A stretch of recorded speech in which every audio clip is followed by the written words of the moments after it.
Je comprends ce soir que vous ne prévoyez pas retirer le règlement d'emprunt numéro 1230 de 3,15 millions de dollars pour le projet de place d'immigration.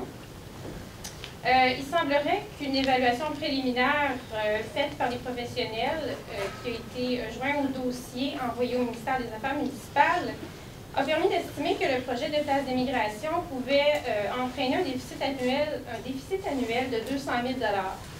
Il semblerait également qu'aucune véritable étude de faisabilité ou de rentabilité n'ont été faites à ce jour pour ce projet-là.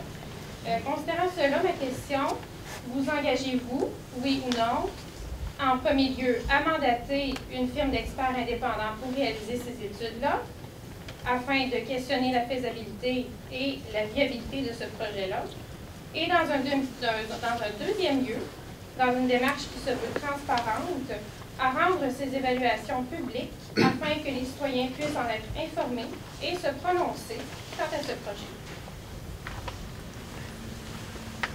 Merci, Mme Mété, pour me permettre de pouvoir répondre au moins, à donner la bonne information sur au moins un point, qui est celui du déficit anticipé de 200 000 $. Je ne sais pas où ces chiffres-là... On n'entend pas la... On n'entend pas. Le document que vous avez reçu. Comment? Le document que vous avez reçu, ça écrit dessus. Mais oui, je sais bien. Mais oui, je sais qu'il est écrit dessus. Mais la personne qui a écrit le déficit anticipé de 200 000 $, je voudrais bien savoir, elle, où elle a pris ce chiffre-là. Parce qu'on n'a jamais avancé un chiffre de cette sorte-là.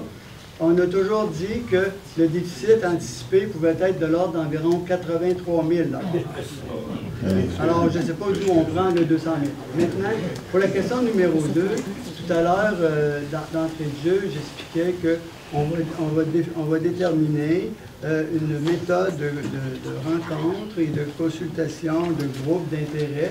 Et à l'intérieur de ces rencontres-là, on pourra répondre à ces questions-là et ultimement les faire connaître toutes les réponses que les gens souhaitent avoir, parce que l'exercice va se faire pour pouvoir justement donner ce type de réponse-là, après avoir discuté avec les gens qui ont des intérêts ou des intérêts ou des contre-intérêts, tout dépendant de quel point qu'on se place, bien, on aura l'occasion justement de donner ces précisions-là. Parfait, merci. Est-ce que je peux vous poser une petite question suite à votre réponse? Oui. Oui.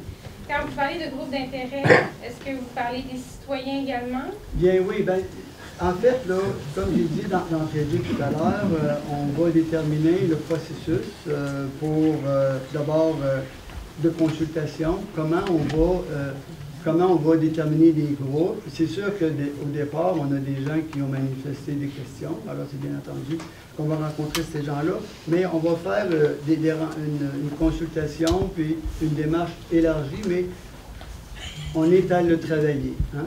C'est récent qu'on ait révisé notre façon de procéder pour justement rencontrer les attentes des gens du milieu. Donc, je ne suis pas en mesure, je n'ai pas de plan, là. Je n'ai pas de plan là, de planifier. On a mandaté des gens pour nous faire une proposition.